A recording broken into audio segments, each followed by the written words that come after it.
You're listening to the Known Legacy Podcast, brought to you by Known Legacy Ministries. For more information, go to knownlegacy.org. Now here's your hosts, Bill and Travis. Hey, Bill. I wish I could play that intro, but I cannot. How you doing? How you doing, man? I'm good. It's good. Welcome to No Legacy Podcast. We're going to help you, want to have you wake up, gear up, and come alive. This is the marathon. This is marathon recording. We with are known, super glad to known have Legacy. you here. We're so happy you guys are here. Thank you guys for checking us out. As always, you can see us on Instagram, YouTube, and Facebook. And if you would feel so inclined, you can give it a share. You can give it a thumbs up. You can give it a like. Yes, Man, yes. we do ask that you subscribe so you can get these downloaded to you every Yes. Thursday. We work really hard to make sure you have a new, fresh episode every Thursday. And I know Bill does a good job on that. Kyle in the corner, how you doing? Hello. It's great to have It's you here. always good. I'm currently taking a sabbatical this summer of June and July. I'm out of pocket and out of Yes. mind, hopefully just finding some time to abide and rediscover that relationship with Jesus. Not Yeah. rediscover it. Sorry. That's a me and Kyle are praying for, too. Hope you find out who Jesus is. No, just to Have you met my abide. friend Jesus? How can I pray for you today? Exactly. Anyways, just spend some time with the Lord and with my family, and I'm looking forward to it. Awesome. And I'm excited about today's conversation as we dive into discipleship again. It's a big word. It's used all over the place in the church, and we Yes, just yes, want to yes. break it down and make it simple. And as always, info@knownlegacy.org for questions, comments, concerns, or how we can pray for you. And also make sure you go to the website and make a donation if that's something you're so inclined to. Or you can find out information about Bill and his speaking engagements that he has coming up in the next few weeks and months, and information about his book and some other great things that Known Legacy offers up to you. So without further ado, tell us a little bit about the Known Legacy thermos. That was The adrenaline thermos. The adrenaline shot every Thursday morning, 6 a.m. We'd love to have you join us, man. It is a phone-in Bible study. Guys all over the country are a part of it. We'd love you to be a part of it as well. We know how important it is for guys to have community. It is a great place to get started. Continue your week. Have a little shot of truth and some connection with guys to know that you're not alone. So that link is provided below. We'd love to have you be a part of that and build that little community that we have going on. The other thing we have is our Known Legacy Brotherhood on Facebook that we'd love you... Brotherhood. Yes, it is. There it is. Yes. All right, that's going to retire today. Yeah, can we retire that one? That's Okay. retired. Is it gone? But you can check that out on Facebook. Man, we will put the link provided below as well. If you're still on Facebook, we'd love to have you be a part of that. Keep you up to date what's going on in Known Legacy and just have some encouragement each week, as well as, if you feel like you're in your journey and you want to know, man, where am I in my walk with the Lord? Or how do I kickstart this journey with God to even go forward with this? We have a wake-up guide and 7-day reset just for you that we have designed, and the link is provided below. It's a free download for you to check out. And, man, we'd love to have you check it out and then share it with a friend. Yes. And get your It's good journey stuff. kicked off. It's got a 7-day devotional for it for free as well. So grateful to have you guys here. Thanks a lot. Travis? Question of the day. Question of the day. Question of the day. This harkens back to something we talked about in a previous podcast, but one of the epic all-time Gen X movies is Breakfast Club, hands down. Yes. Yes. And without going into too many details, you basically have these very specific caricatures of individuals in a high school, and they're put together on a detention Saturday, and they have mayhem and tomfoolery afoot. Is that fair to Wow. say? What's those? Mayhem and tomfoolery. Yes, I would say that's probably a good. And so the question is simply this: if you were one of those characters, like back in the day, not if you could choose, like who were you in that movie? Like who did you identify with? Like, oh, that was my high school. That was my high school experience. So out of those characters, who would you identify with, Bill? I would probably say the basket case. Allison. Yeah, Ali Sheedy. Yes, she had Yes. dandruff. You have dandruff. I think Do it works. I do. Oh wow, that's great. I can make it snow. Wash that great. No. Anyways, Yes. different one. Anyways, yeah, no, that was I did love that movie, but I felt like probably out of all of those, from the jock to the reject. I mean, I kind of wanted to be John Bender. Oh, everyone did. But I mean, that's like a given. Yeah. Like the rebel, kind of Yeah. thing. But I think at the time I'd probably be more the basket case. I definitely wasn't the brain. Well, I think in a So- lot of ways it works for you because from a distance you kind of look off-putting. Well, thank you. But by the time we get to know you, you look drop dead gorgeous. Thank and you. So Thank you. Wow, you that's are really very nice. much an Allison. Good job. Well, Good what call. about you? What about you? because our low testosterone on this podcast, I'd go Claire. And the reason why I say Claire is this. I didn't have money. I wasn't eating sushi. None of that. But Claire had the friends. She was well known, and she was popular within the community.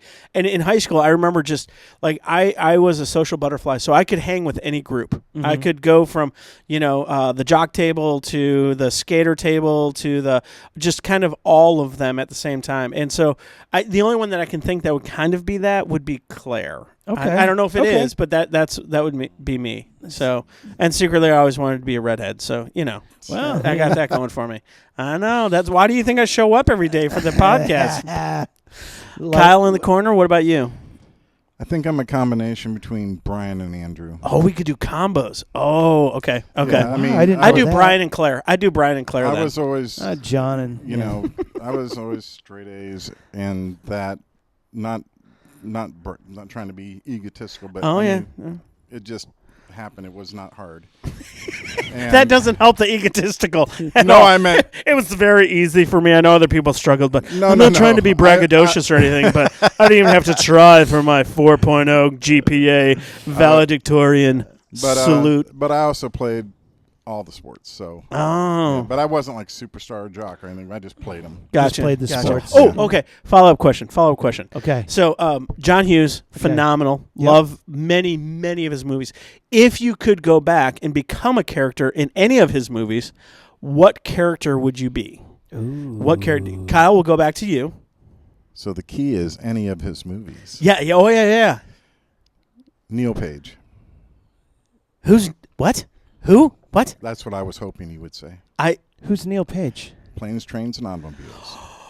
Oh no! It totally He's Steve Martin. Yes, I know. It totally went over. But his wow. journey in that movie. Where's your hand? Between two pillows. How about those bears? Those are pillows. but him being. He says you're going the wrong way. How does he know where I'm going? His journey was just amazing to me, so I would pick him. That is a deep dive. Again, I see why you didn't have to try for your straight A's in school. You are by far the smartest man in the room. And I'm going to steal this one, Ferris Bueller. Oh, I will. Thank you for that. Thank you, Kyle, for dropping that. Yeah, Ferris Bueller would be mine because I do see myself going to Chicago and leading a parade. So I do see that. It fits. It fits. The Lucille Ball parade. Yes. Exactly. Yes. What about you? Man, I have always had a soft spot in my heart for this character, and it's from one of the better movies, I think, Pretty in Pink, and it's Ducky. If I could go back, it's Ducky. Because here's the deal. Ducky just exuded, like, he was a perfect high school kid where he was so uncomfortable with who he was on the outside, but on the exterior, he projected this, like, I got the cools. I'm wearing these shoes that no one else is wearing. And he has this like love that's just out of reach for him. And I always wanted Ducky to get the girl. Everyone wanted Ducky to get the girl. I had one more though. I would want to be Abe Froman, the sausage king of Chicago. That's actually who I'd want to be. Just in case. Well, good news. If you're Ferris Bueller, you can be both. Are you saying I'm not who you say I am? I hope you're still with us, guys. We are so excited to have you here today. Welcome to our chaos. And if you're an 80s kid, man, put down at the bottom who you would be. If you're not, then we'll set you up for some counseling. Or even your favorite John Hughes movie. Just let us know. Give us something to watch this summer. Oh, that'd be great. That'd be great. So yeah, put that down in the comments. We'd love to have you tell us who your favorite person is. Absolutely. So today we're going to be talking about discipleship. It's a big thing. In a nutshell, discipleship is simply simply defined. Discipleship is being mentored by Jesus to become more like Jesus. Yeah. It's not just an information dump. It's not knowing more about Jesus as if he's just a biography that I need to know data and stats. Yeah. It is, I want to live with him in such a way that his modeling of how life can be engaged becomes the way that I engage life. Is that fair to say? Absolutely. I mean, I think the biggest thing is that for a long time, even in ministry, I'd hear the word discipleship, and it became very programmatic. Yes. I hand you this book. I hand you this process. And I'd always struggled with that because discipleship looked different in my life. It's not information. Yeah. It's more. So there is a piece of using that information. Oh, yeah, of course so. But it is not the end all. And so it's not just, you find your 3, and then in 6 months they find their 3, and guess what? In a year, everybody's discipled. You're like, I don't know where. Why does everything have to be scalable? I don't know. Like Jesus just spent time with 12 guys. Yeah, and one of them they all ran away, and one of them betrayed him. Yeah, and so I'm yeah. like, and I'm not saying that's like that's this model where I hope someone I need to find a betrayer, and I'm saying, but like, right. but man, doing life with the purpose of not having an exceeded goal except for pouring into life. Like disciple means follower, like we've talked about. I want to live more like Jesus. Yes. That's so this idea of discipleship has been relatively devoid of relationship. Yes. As a key element. Like Correct. maybe it's there kind of in the downward of on a scale of 1 to 10, it's 7, 8, or 9. Right. But it should be like 1, 2, or 3. Correct. Like, are we building should be 1, relationships? 2, and 3. Probably. Absolutely. Yeah, exactly. So I think the first thing is, man, if you're walking towards discipleship and you're, I would say start small. Ooh. Start small. Don't overthink it. Like showing up each day. Like, it's not like, okay, in 1 year, I've got to read through the Bible because, it's funny. You don't read through the Bible. And then I do remember the day that Jesus flew down and gave me a gold star when I finished off my Bible reading. You got the gold star, too? I did. It was like, whoa, but I'm like, exactly. It's Ariel, but anyways, exactly, I keep get going. you. But there's this something about, even in me, I was like, I need to do this because then I'll be faithful. Right. And so if we can remove that and go small wins, small scalable wins, because here's the thing. I remember when I met Sarah, my wife, there wasn't a thing that I wouldn't do to spend time with her, to get to be with her. I'd spend money and time and energy and everything. But that was before I fell in love with her. The minute I fell in love with her, but it's like I got to know her. I slowly got to know who she was. I got to know likes and dislikes, her personality. I got to see her in like a paradigm of other people around and doing life and serving and things like that. And you're like, oh, I love this person. And so even now, if you're like, man, I want to be a disciple of Jesus, just start small. And when I mean that, just start to spend time in the Word. Open the Bible and read something.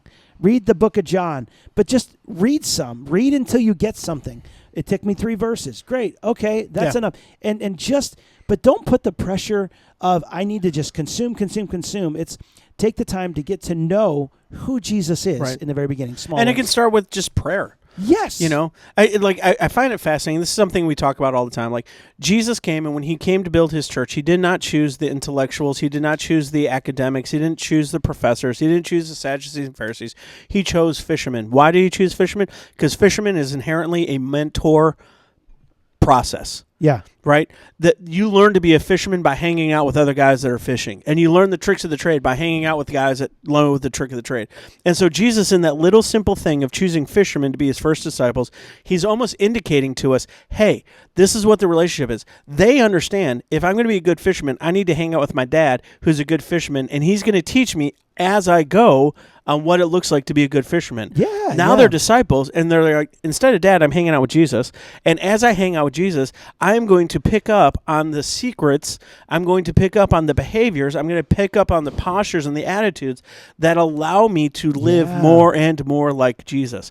And so it is not a retreat. It is not a convention. It is not 5 books that you need to read. Yeah. It is this process of God is willing and ready to have conversation with you right now. Just begin with a prayer. Just begin with a prayer and then become faithful with that prayer.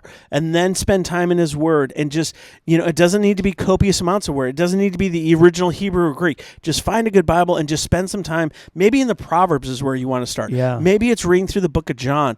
And maybe it takes you 2 years to get through the book of John.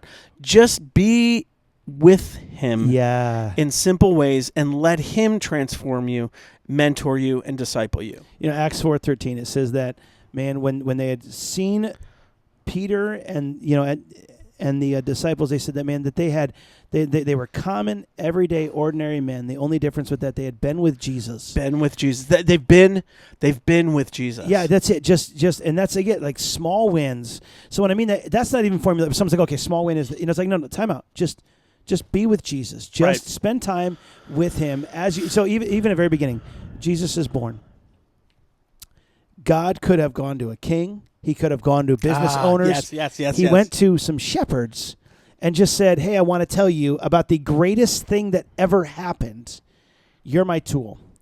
I'm going to just go and tell people. Yes. I'm going to find you guys. Why? Because I want it to be so reachable. Obvious. Yes. So obvious that you can just go and share this with others. That's all I need you to do. Just tell people. I guarantee they didn't keep it to themselves. No. I guarantee they didn't walk in and go, great mighty of people in the land. It's like, hey, I just saw this. This is crazy. I've been with Jesus. Exactly. You're never going to believe this. I had angels come and talk to me about this guy, Jesus. I got to go find him. Yeah. And it's this simplicity where we believe I've got to learn more. I've got to gain more knowledge and shove it in. What if the problem is I meet so many people who are discipled that man, they still struggle with everything that's the easy stuff. The loving their spouse or serving one another, right, or speaking life and handling their tongue. I mean, that's not an easy thing, but the things that we overlook for this knowledge. That again, I'm not scoffing at knowledge, but I'm saying we've made that the benchmark instead of being with Jesus. You know, we talk a lot about John 15 and abiding in the vine. And this abiding is this organic connection. Yes. We look at a vineyard. This vineyard is literally, we're just staying connected. Yes. And I would, maybe I'm wrong, but I would believe that that every single day these, the limbs on these trees aren't getting all the nutrients that they want. Or, man, there's days where it's drier and there's not enough water. But what they've done is they've stayed connected. Right. That's how they've stayed strong. So there's days that it's going to feel dry. There's days that it's going to feel mundane. But we just need to stay connected. Jesus, help me to be connected to you today. That's the prayer Keep that we it can simple. do to keep it simple. Number 2, man, keep it consistent and relationship-based. Yes. Discipleship isn't a one-person journey. It is we walk with others. Follow me as I follow Christ. That's what Paul talks about over and over again. Follow me as I follow Christ. Let me be the example. We shared not just the gospel with you, but our very lives. Are we spending time with other believers? Right. And here's the thing. That doesn't mean a classroom. I remember seeing this picture. Now, we've probably talked about it here before, but it's like all these, all the apostles are sitting in those like wooden chairs with like that. Yes. Jesus is pointing at a book. Said, this is not discipleship. Like, discipleship is along the way. Right. Is in our journey along the way. Are we just bringing Jesus into everything about our life? Well, and I think sometimes I love that consistency part, because sometimes we become obsessed with the destination and we forget that it's the journey that truly makes the destination worthwhile. Because the destination is a long ways off. Yeah. But if I can just focus on the next step. What is the old psalm? Thy word is a lamp unto my feet. Yeah. And it's literally enough light for the next step. And that's we have to learn to be content with that and realize that this is a lifelong journey with God. And so consistency pays off. A 1 degree shift over a long period of time can change an absolute destination. Yes. So absolutely. When I was first, it's funny, I went to Bible college and I'm not scoffing at any of this, but I kept getting frustrated with what I was learning about discipleship, because I would find myself going, I'm hearing a lot of information, which is really good, but that's not how I was discipled. I was discipled because some guy was like, Joe was the guy who really discipled me, and another guy, Rich, who really discipled me. We were like, grab those chairs. Help me set this up. I need you to go pick that up. I need you to come with me and do this. I need you to help me fix my car. And all along the time as we were doing life together, Jesus was a part of that. Whether it was hitting my hand with a thumb or doing something wrong, and you respond in a certain way, and you're like, okay, I want to speak more life like this. You know what I'm talking about? I know, hitting my hand with my thumb. Just hitting my hand with my thumb. Just hitting my hand with my thumb. That's all I did. I just hit my hand with my thumb. Whether it was hitting my hand with a hammer or hitting my thumb with the hammer. It's been a long day, guys. It's been a long day. But that's the other thing. Like, here's the deal. Bill and I have this ability to do this with each other because we've been in a relationship with each other. Oh, of and course. we've been consistent with each other. If I hadn't seen him for 3 years, I would never pull that joke out because I'm like, I don't want to offend him. I don't want to hurt him. I think you should, though, in 3 years, but that'd be weird. But because we have this relationship, it's a great example. You can bring up the idea that I said Paul McCartney. Paul McCartney. John McCartney. John McCartney. That's what it is. John McCartney. By the way, little side note. I was in church the other day, and one of the guys has downloaded a bunch of the episodes. Yes. And he came, like, right before service starts, he goes, John McCartney, right? I was like, That's why I don't want you listening to the podcast, because you're going to use it against me right before I go live. Oh my gosh! So no, that is a great example, because it's along the way. Whatever we're doing, are we bringing Jesus into it? Right. We make it so difficult. Okay, so I'll see you Tuesday night, and we're going to study another verse, and we're going to talk about it. Nope. Just do life. Have them over for dinner. Make this, because here's, I was even telling my son one time, I was like, man, if you can't stand somebody, I would challenge you, and I'm not saying don't share the gospel, but I would not add to them. Here's one thing that I think we did wrong in the 90s was we led all these people to Jesus, come to my church, and they would come to our church, and we wouldn't care about them again. Like, the conquest was over. We got them out. But this discipleship thing is a journey of going, man, how do I continue to love you through this? All of your brokenness, I care about you. And so it's a slow journey of going, I want to truly invite you into this walk. It's not just get you saved and then you're good. I think that's one of the things we've done wrong. But man, to say I want journey, not appointment. Yes, I want to pull you in to the life that I'm living and let you be a part of who I am. If that's not where you are, pray about your journey as a follower of Jesus. Again, I want to go back to Lauren again. This guy who just every time he met somebody, he just wanted to. I'm so glad that we had him on, but just this idea that everybody he met, he just wanted them to be a part of the family of God. Yeah. And so in our journey, when we see somebody that we want to journey with, it's not, are we just going to share facts with them and then say, here's your game plan to find 3 other people to share facts with, or am I willing to share my life with you? And that's the part, whether you hit your whether you hit your thumb with your hand or not, whether you hit your thumb with a hammer or not, and how you respond or whatever goes wrong, or those crisis moments. We've way belabored that, but no, even like times when I would have crisis moments and I was like, man, I don't know what to do with this. Yeah. I built trust with him, and then he said, what does God's word say about that? I'm like, right.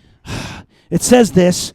And he's like, exactly. Okay, fine. And you're frustrated, but you're like, that's discipleship at the core. And so I think that's one thing. Keep it simple. Keep it relational. That kind of thing. And then number 3, invite friends and be honest. It's not good for man to be alone. Exactly. He didn't choose just one disciple. He chose a bunch because they needed each other. They needed to encourage each other, correct each other, laugh with each other, when they hit thumbs cry with each other. I guarantee those disciples had some amazing inside jokes. I promise you. They didn't follow Jesus because he wasn't able to make them laugh. I promise you he was making them laugh from time to time, Absolutely. So, there's joy there. And I think in that, this honesty of discipleship is really when you get real with someone, you can say, here's my whole heart. Here's my burdens. Here's my joys. Here's my real desires in my life. And in fact, I'm finding that people sharing their dreams is harder than people sharing their sin issues. Oh, interesting. Because people are going, I don't want to share this because it sounds goofy. Because I always wanted to be, whatever. Like, I always wanted to do this thing, but I always feel weird because I've never wanted to share that with somebody. Like, again, telling people, hey, that we want you to come alive and dream, but then you're being very vulnerable to say, hey, I've always wanted to start a business to do this. Oh, well, why wouldn't you? I don't know. I just felt really stupid. Like, who am I? And there's something interesting about that's the authenticity that we need from each other.